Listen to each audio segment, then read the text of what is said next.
Às 8h31 aqui no Jornal Gente da Rádio Bandeirantes, ao vivo conosco, o General Augusto Heleno, ministro do Gabinete de Segurança Institucional da Presidência. General Augusto Heleno, bom dia, obrigado por falar conosco. Bom dia. Quem está falando é a Thaís? Sou eu, a Thaís Freitas, Oi, também bom aqui dia, na bancada Thaís. o Pedro Campos e o Cláudio Humberto, direto de Brasília. General. Pedro, meu abraço também, Cláudio Humberto, meu abraço. Abraço, ministro. Estamos aí mais uma vez para comentar a situação que nós estamos vivendo, uma Isso. situação difícil, mas vai ter solução. É a nossa torcida. Ministro, ontem aquela reunião no Palácio da Alvorada com o presidente da República, presidentes dos poderes, presidente do Supremo, ministros, governadores e o pronunciamento final em que todos se comprometem a nadar juntos, digamos, em direção ao mesmo objetivo. Qual que é o clima que o senhor pode descrever, o senhor que esteve nesse encontro, do que foi dito dentro do Palácio da Alvorada ontem? Eu acho que a reunião foi muito importante. Apenas poderia ter acontecido bem antes, mas mesmo agora foi muito importante porque houve uma convergência de opiniões, a necessidade ficou evidente dos poderes se unirem e procurarem aproveitar todas as oportunidades para diminuir essa enorme tensão.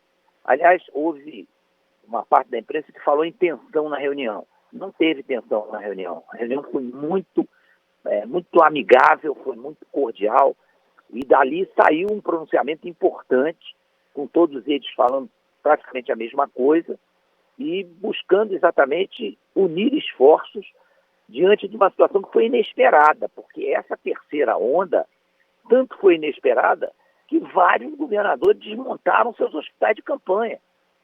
E agora estão sendo cobrados para explicar por que desmontaram. E devem ter suas razões, porque normalmente não se teria esse recrudescimento da crise, do número de vítimas. Isso foi muito surpreendente. Agora estamos nos recuperando e eu acredito que dentro de 1-2 semanas nós vamos começar a regredir e buscar uma situação, até porque vão acontecer mais imunizados. Isso aí vai favorecendo e diminua o número de contaminados. Ministro, bom dia, bem-vindo ao nosso programa. A gente observou que observou ontem esse movimento muito interessante, né, dos poderes e tal, todos ali juntos para enfrentar essa pandemia. Agora, isso foi possível certamente porque o presidente Jair Bolsonaro abriu mão de prerrogativas do Poder Executivo no comando dessa iniciativa, né? Inclusive transferindo basicamente para o presidente do Senado, para o Congresso de uma maneira geral. O presidente vai aguentar essa situação muito tempo? E outra coisa que eu queria saber é o seguinte: o presidente na véspera fez um pronunciamento adotando um discurso um tanto quanto diferente do histórico de posicionamentos dele em relação à pandemia, né? Agora o presidente já defende máscaras, enfim, uma série de postura, uma postura que bem diferente daquela anterior. O senhor também acredita que isso é para valer? O presidente mudou de atitude mesmo para valer ou não? Ou ele é imprevisível e pode de repente voltar tudo o que era antes? Olha, Cláudio, eu torço muito para que ele tenha flexionado, tenha adotado essa posição conscientemente, isso eu não tenho dúvida, porque ele se preparou para chegar a essa posição. O ser humano é um ser inteligente, então ele percebe quando a situação exige um flexionamento das suas posições e uma postura diferente, porque a situação é diferente, né? Houve uma proliferação de casos e as UTIs estão superlotadas e precisava que essa reunião acontecesse exatamente para definir os rumos daqui para frente. A grande briga é o lockdown, que realmente é meio incompreensível. É lógico que se prega um afastamento horizontal, o afastamento vertical talvez tenha sido feito desde o início, mas esse afastamento horizontal em determinadas condições, ele é completamente inviável. Nas nossas comunidades, o afastamento horizontal comprovadamente fica muito prejudicado, porque em pequenas habitações habitam 12, 14, 15 pessoas. Então, não existe afastamento horizontal. é uma pura ilusão, é hipocrisia. E também o que faz muita gente desacreditar dessa necessidade do afastamento é a situação dos transportes públicos, que passa toda hora na televisão. O mesmo sujeito que fala que é um absurdo, que não faz afastamento horizontal, não sei o quê, daqui a pouco mostra um metrô com jeito saindo pela janela. Então, essa incoerência é que muitas vezes prejudicou a compreensão em relação a esses postulados que colocaram aí, e que agora eu acho que vão ser respeitados, vão ser colocados em prática. O presidente vai manter essas atitudes, sim, eu tenho certeza. General Augusto Heleno, é o Pedro, bom dia. A minha pergunta para o senhor era exatamente sobre esse assunto, né? Sobre o chamado lockdown nacional, essas coisas que a gente escuta falar por aí. O senhor é um integrante, né, das Forças Armadas, aí conhece bem a expertise que o Exército Brasileiro tem para uma situação mais extrema como essa. Qual é a forma de isolamento que é possível, a forma máxima de isolamento que é possível? Isso foi discutido na reunião. O senhor vê alguma possibilidade para aumentar o isolamento nesse momento mais grave da pandemia em todo o país? Eu acho que já melhorou a conscientização sobre isso. O que o presidente colocou desde o início é que não iria empregar as Forças Armadas em situações de repressão, em situações de agredir pessoas que saíram de casa para trabalhar, que são ambulantes, que precisam colocar algum dinheiro no bolso para chegar em casa com comida, e que isso não tinha sentido, porque isso tinha que haver um equilíbrio entre as medidas restritivas e a necessidade do povo trabalhar. Uma série de atividades que não necessitavam desse tipo de atuação, de completamente uma coisa que não tinha como propagar o vírus com essa atividade e que foi cortada. Muita gente foi impedida de trabalhar em atividades muito simples, vender churrasquinho, vender picolé, coisa que não vai propagar o vírus com isso. E isso foi radicalizado a um ponto em que ele mesmo foi visitar essa semana aqui em Brasília, uma favela em Taguatinga, aonde ele foi visitar um cabo de uma unidade militar aqui de Brasília e depois foi a algumas casas por iniciativa própria e comprovou que as geladeiras estavam vazias e que as pessoas estavam reclamando que não podiam conseguir o mínimo para dar de comer a seus filhos. Então tem que haver um equilíbrio nisso. Infelizmente, isso eu acho que ontem ficou muito claro e a partir de agora eu acredito piamente que a postura seja outra, é a politização dessas coisas que não podem ser politizadas. Elas têm que ser tratadas com sabedoria, com flexibilidade, com um entendimento de cada situação, para que não sejam politizadas a esse ponto, quer dizer, acaba virando briga pessoal, uma coisa que não admite briga pessoal. General Augusto Heleno, queria perguntar para o senhor sobre o motivo do não convite ao governador de São Paulo, João Dória, a participar da reunião de ontem. São Paulo é hoje o estado que mais apresenta casos e mortes no Brasil. É também o estado que tem o Instituto Butantan, que nesse momento é o principal fornecedor de vacinas no país, o estado mais populoso da nação. A ausência do representante dessa unidade numa reunião que deveria ser uma união nacional, não faz com que essa reunião fique meio capenga? Olha, a pergunta tem muita pertinência, mas eu não participei do estabelecimento de quem seria ou não convidado. Mas tivemos representantes de cada região do país e o tratamento de São Paulo em relação à própria situação, né, de calamidade, em relação aos vitimados, tudo isso, ela traçou um perfil muito hostil a qualquer tipo de entendimento. Isso aí pode ter sido levado em conta. É lamentável, porque São Paulo, era necessário que São Paulo estivesse inteiramente integrado nisso aí. E vai acontecer isso, porque nessa situação que nós estamos vivendo, não há situações isoladas, né? Ninguém sobrevive sozinho na selva, né? Então, hoje nós estamos vivendo uma situação de selva, porque é uma situação muito difícil e as pessoas precisam se unir, as equipes precisam se unir para exatamente prestar esse atendimento à população. E não pode transformar isso numa guerra entre pessoas e entre estados da federação. Isso aí é impossível. E eu acho que agora vamos ter uma progressão grande no sentido de buscar essa unanimidade de atitudes para nós vencermos essa situação. Ministro, o presidente da Câmara dos Deputados, o deputado Arthur Lira, né, fez uma declaração ontem que, enfim, pegou todo mundo de surpresa e espantosamente agressiva. Ele disse que os remédios políticos no Congresso contra a espiral de erros no combate à pandemia são, segundo ele, conhecidos e amargos e alguns fatais. Como o senhor recebeu esse tipo de declaração do presidente da Câmara, que certamente hoje é o principal aliado do governo no Congresso Nacional? Tem ali alguma indisposição entre o presidente da Câmara e o presidente da República, entre o presidente da Câmara e o governo da maneira geral? O que é que o senhor achou dessa declaração? Esse é fruto dessa situação que nós estamos vivendo, de uma pré-agonia do país inteiro, né? E da falta exatamente dessa unidade de discursos que precisam ser muito bem calibrados, exatamente para não dar essa impressão.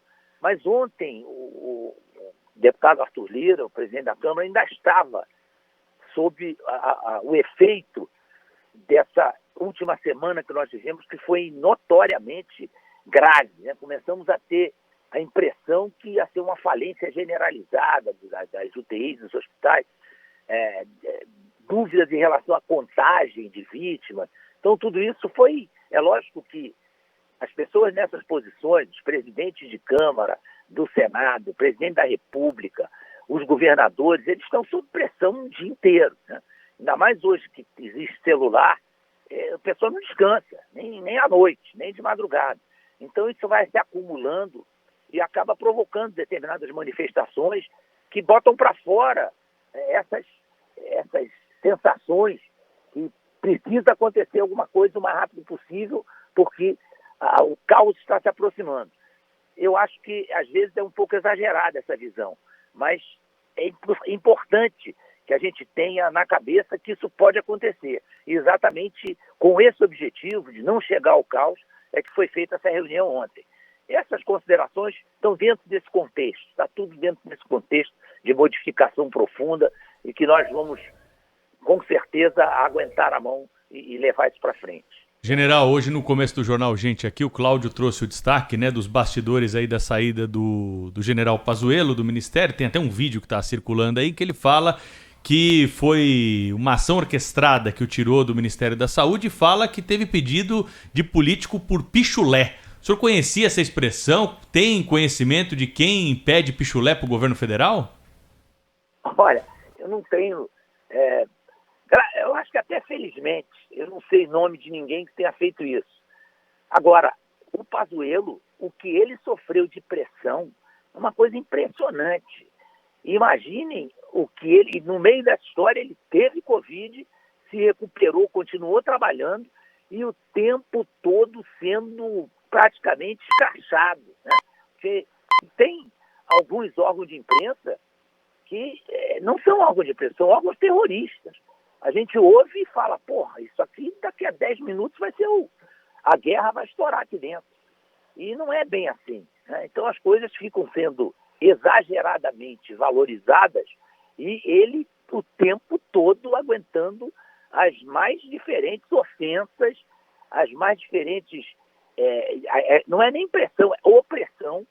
E ele, com a equipe dele, tinha que manter pelo menos a situação geral na mão dele, né? E só diariamente ter que saber quantas vacinas, porque esse é um ponto muito importante. Quando a gente ouve alguns jornalistas, fica parecendo que o único país que tem problema de vacina é o Brasil. Os outros países estão nadando, estão vendendo vacina, não é nada disso. O Brasil é o 5º em termos de vacina no mundo hoje. Então, olha, são mais de 200 países que não têm vacina. A própria América do Sul, o único país que teve um aporte maior de vacina foi o Chile. O resto todo está sofrendo. Então, conseguir 500 milhões de vacinas no Brasil é um feito importante nessa situação. Cancelou.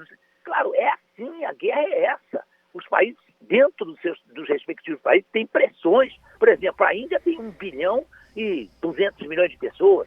Quando ela ameaça vender vacina, tem um monte de gente gritando lá dentro. Pô, não pode vender vacina porque aqui nós ainda não estamos com todo mundo vacinado. Então, é uma situação nova, difícil, e o Pazuello sofreu muita pressão. Ele está agora desabafando. Vamos aguardar ver isso aí, onde é que vai parar. Mas ele já se queixou.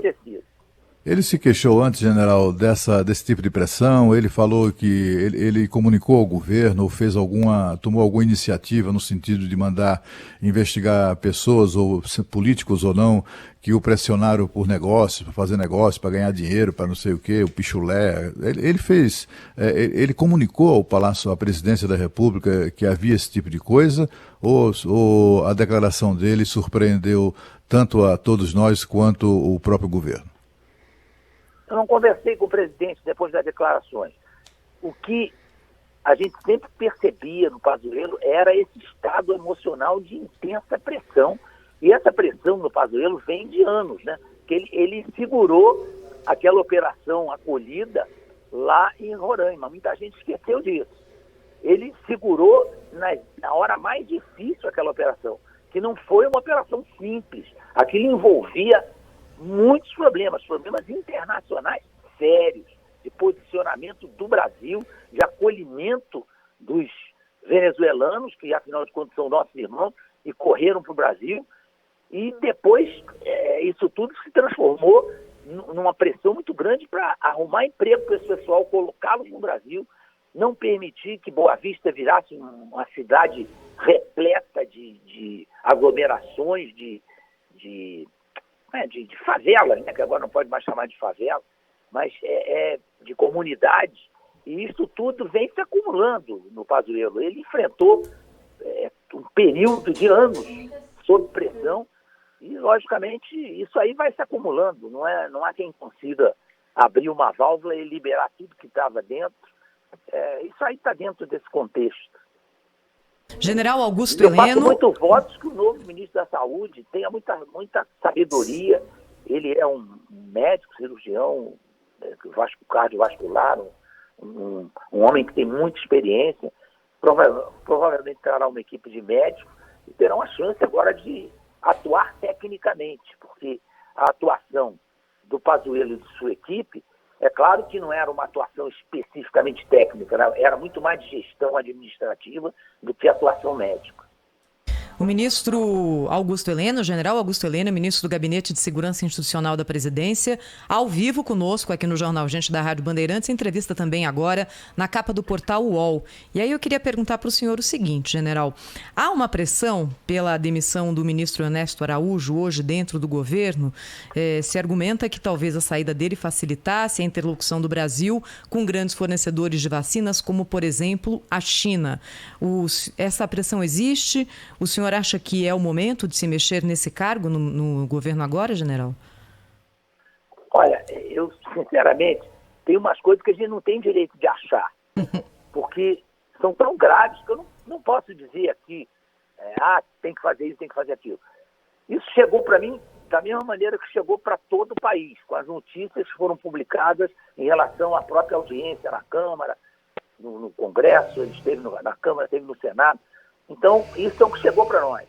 Não conversei com o presidente sobre isso, ele não conversou ontem, não teve tempo. Nós tivemos aqui, no apagar da tarde, aqui, início da noite, uma reunião com vários indígenas, com outros assuntos completamente diferentes. Então, o foco não foi isso aí.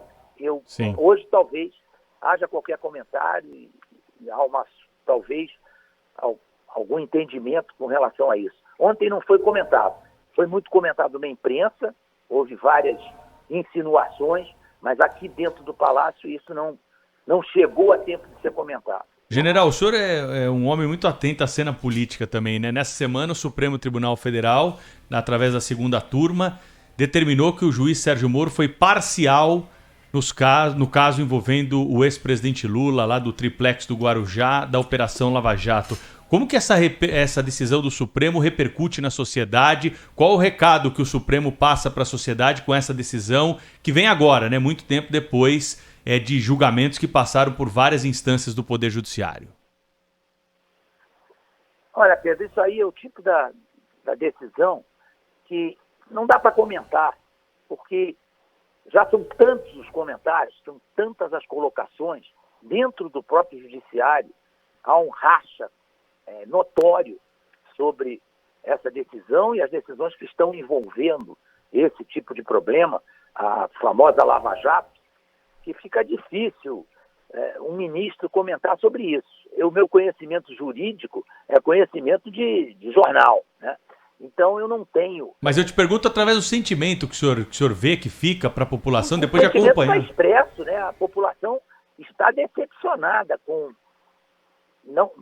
a população não pode julgar os pormenores do caso, mas as consequências dessas atitudes estão aí e decepcionam muito aqueles que esperavam que o Brasil ia enfrentar e ia contar com um novo procedimento no Poder Judiciário que pudesse frear a notória corrupção desenfreada que aconteceu nos últimos governos.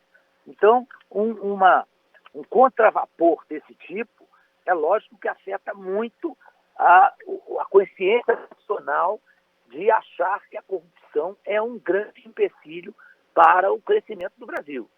E isso é flagrante. Só está satisfeito com o fim dessa atividade, que durou anos, que consumiu muito dinheiro, que o Brasil recuperou muito dinheiro que foi roubado. De repente, sai uma decisão desse tipo, é óbvio que é uma grande frustração para a maior parte da população. Vamos aguardar para ver como é que nós vamos recuperar essa certeza de que a corrupção não é bem-vinda, pelo contrário, ela tem que ser contida, reprimida, e as pessoas que usaram da corrupção para enriquecerem, para roubar dinheiro público, desviar dinheiro público, têm que ser penalizadas com isso. Isso aí vai dar muito pano para a manga ainda. General, o senhor esses dias foi vacinado, né? Tomou a primeira dose de vacina contra a Covid-19. Eu acho que foi o primeiro ministro do governo Bolsonaro a iniciar o processo de imunização.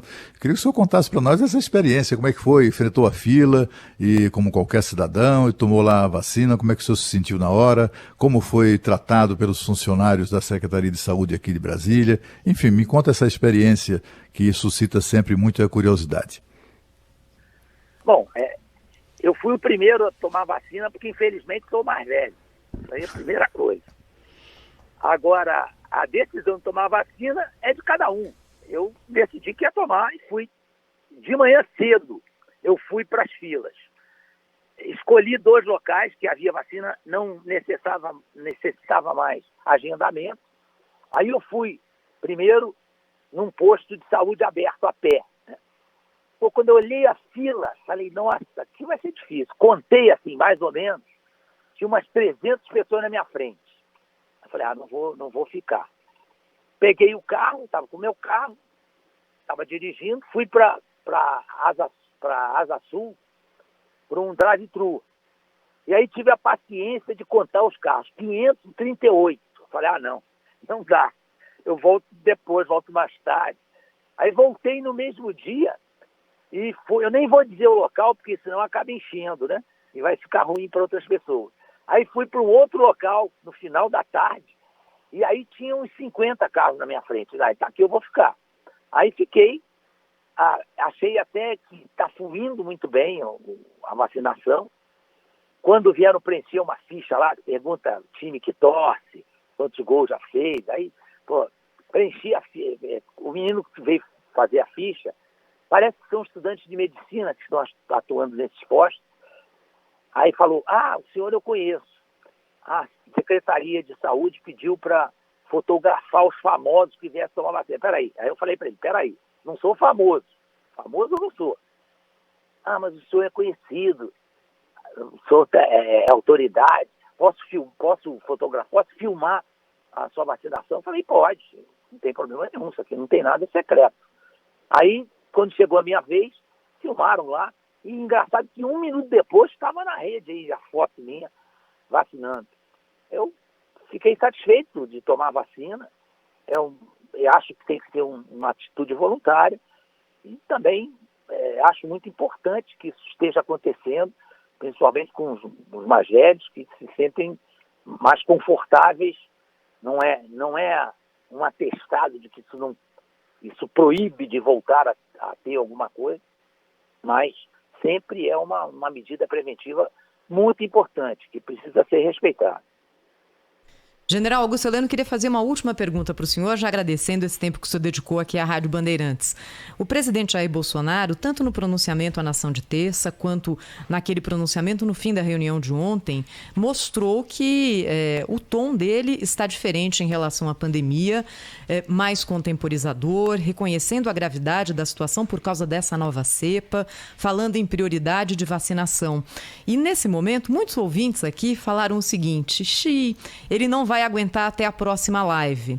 Hoje, quinta, é o dia da live do presidente da República. Podemos ficar tranquilos com essa live, ministro? Eu também estou nessa mesma torcida, que ele mantenha a posição, mas ele é um homem muito inteligente, que tem um feeling político muito grande. E ele sentir que agora não pode mais politizar o assunto, agora a situação é muito grave, e essa nova cepa foi um alerta para que a gente não chegasse a mergulhar numa situação insolúvel. Eu acho que ele vai manter essa posição. Aliás, essa posição, a vacinação, por exemplo, ele sempre foi a favor. É que pinçam algumas palavras que ele fala e aí aquilo vira meme, né? E daqui a pouco se espalha e acaba distorcendo a ideia principal. Ele nunca foi contra a vacina. Ele foi contra a vacina que não fosse aprovada pela Anvisa. Ele disse desde o início, a vacina aprovada pela Anvisa, nós vamos comprar. Se não for aprovada, não vamos comprar. Nós não vamos dar dinheiro para comprar vacina. Um assunto que vai ser discutido agora, acho que nos próximos dias, é a possibilidade da iniciativa privada participar. Participar da aquisição de leitos, da montagem de leitos e da aquisição de vacinas. É um assunto polêmico e vai continuar a ser polêmico, porque muita gente acha que isso vai privilegiar, que as empresas vão comprar, vão dar para os seus funcionários e algumas pessoas vão deixar de ser vacinadas que não estão incluídas nesse rol de funcionários de grandes empresas e vão acabar sendo prejudicados os mais pobres. Isso aí é preciso ter muito cuidado, porque pode ser que se houver vacina para ser comprada, que esse é o grande problema. A busca pela vacina hoje é enorme. E o Brasil tem 500 milhões de vacinas compradas. Então nós temos condições de vacinar toda a população com 2 doses e sobrar vacina, que já se pensa que podemos talvez ajudar alguns países aqui no entorno do Brasil. Então essa concepção de deixar a empresa privada, se conseguir vacinas extras em determinadas empresas, comprar e entregar essas vacinas ao SUS, uma condição de vacinar seus funcionários e, na mesma proporção, vacinar aqueles que estão esperando essa oportunidade, é uma boa, não é uma má ideia, é uma boa ideia, porque, inclusive, quanto mais gente eu tiver vacinada, menor a chance de contaminação. Então, isso é importante. E vai ser discutido ao longo dessa semana. Eu acho que isso vai ser uma discussão que vai esquentar. Vamos ver. É isso aí. General Augusto Heleno, muito obrigado pela entrevista ao vivo aqui ao Jornal Gente da Rádio Bandeirantes. Um abraço, hein, ministro? Até a próxima. Eu que agradeço. Cláudio, Thaís e Pedro, muito obrigado pela oportunidade. Boa sorte. Abraço, ministro. Vamos torcer para as coisas rapidamente voltarem ao normal. Está todo mundo querendo o normal. Vamos lá que vai acontecer. Um grande abraço a todos. Obrigada, ministro. Abraço. Rádio Bandeirantes. Aqui você se informa.